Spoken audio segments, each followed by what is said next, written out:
Hello everyone, I'm back out at the hangar. I thought I'd give you a couple quick updates, not a ton of visible changes, a lot of under the hood changes that we won't be able to see, but a couple things I thought I'd point out as we progress along this project. The last time we were in here, the headliner hadn't been out, and it's now out, and you can see that's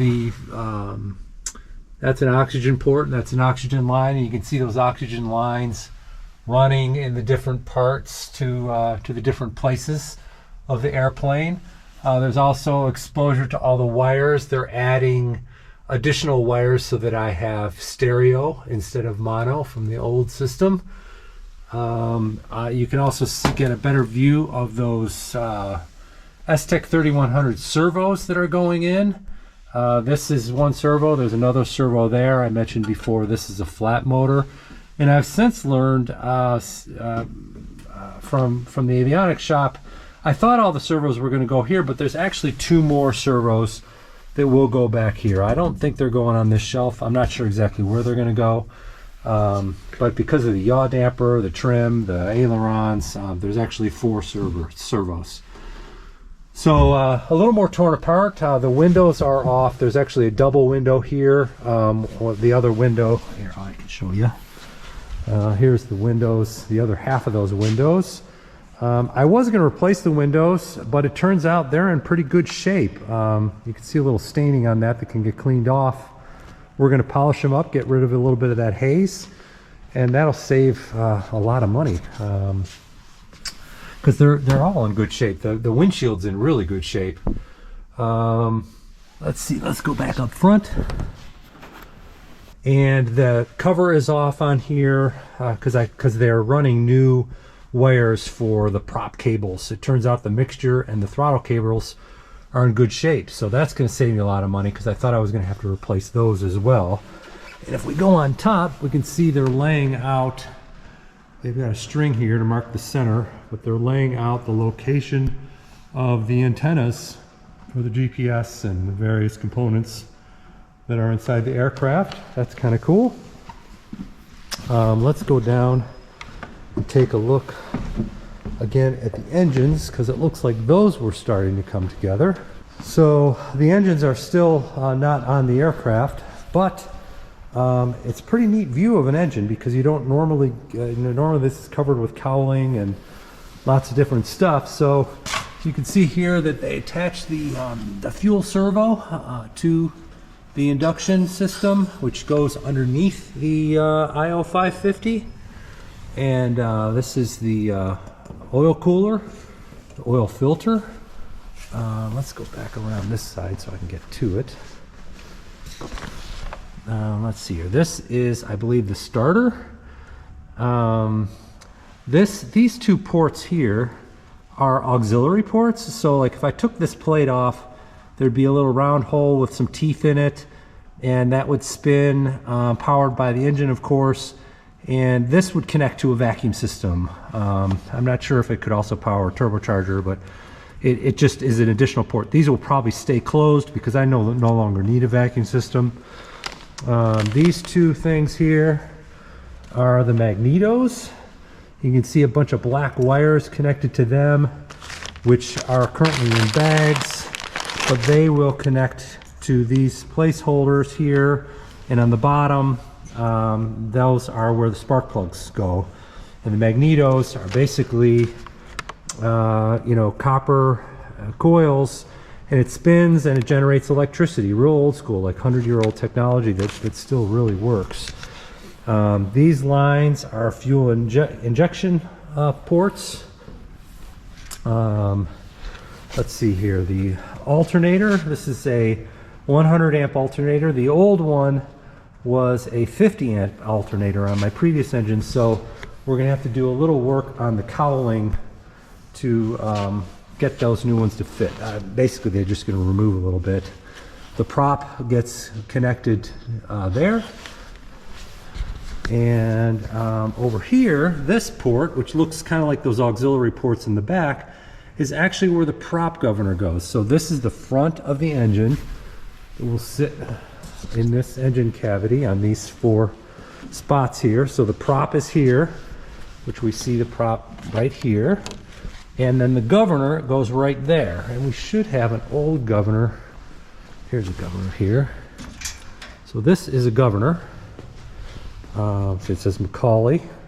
It's for this prop right there. The way this works is this goes onto that port there, those 4 holes, and I only have one hand, so when you pull the lever in the airplane, it pulls this rod or this arm, and that the oil in the engine is pressurized, and that allows oil to go. It moderates the oil that gets sent to the propeller, and then that turns the propeller blades either coarse pitch or fine pitch, depending on when you want high RPM or low RPM. And if you lose oil pressure, like let's say the engine shuts down, it automatically, in a twin engine, most twin engines are set so that it goes to coarse pitch, low RPMs, because ideally you want to feather the propeller so that you have less drag and it pushes you in that direction right away. So that port anyway is for the governor. This tube that runs between these two things is called a breather tube that connects to the induction on both sides. It's really big on my IO550 engines and my 182. This was a lot smaller, but it's a bigger engine, so that makes sense. But anyway, it looks like things are starting to be connected so that they can lift the engine in place. They still have to run some wires, but it's amazing how simple these engines are. If we look over here, I mentioned before, this is a prop sync. These wires, let's see, this is for the starter, this is for the tachometer.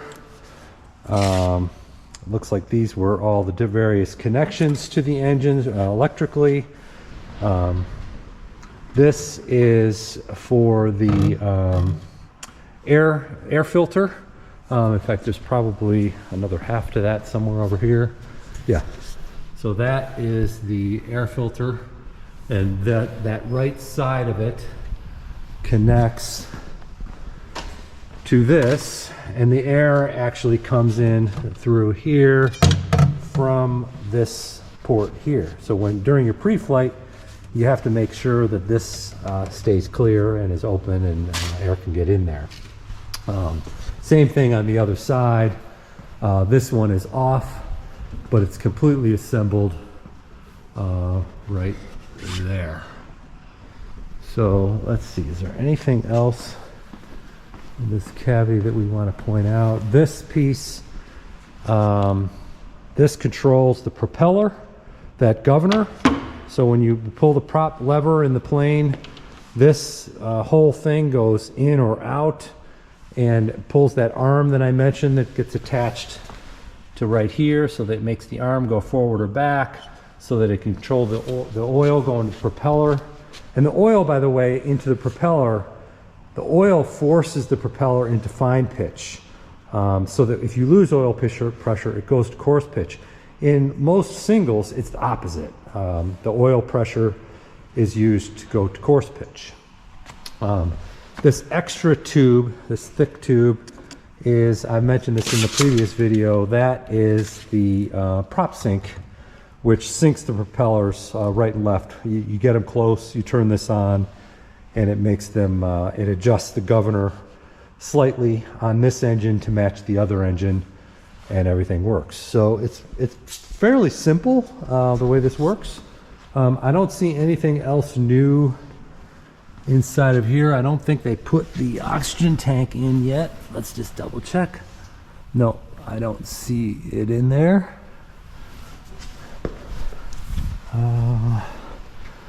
And nothing new in here, but I didn't expect anything new in there because nothing new is going there.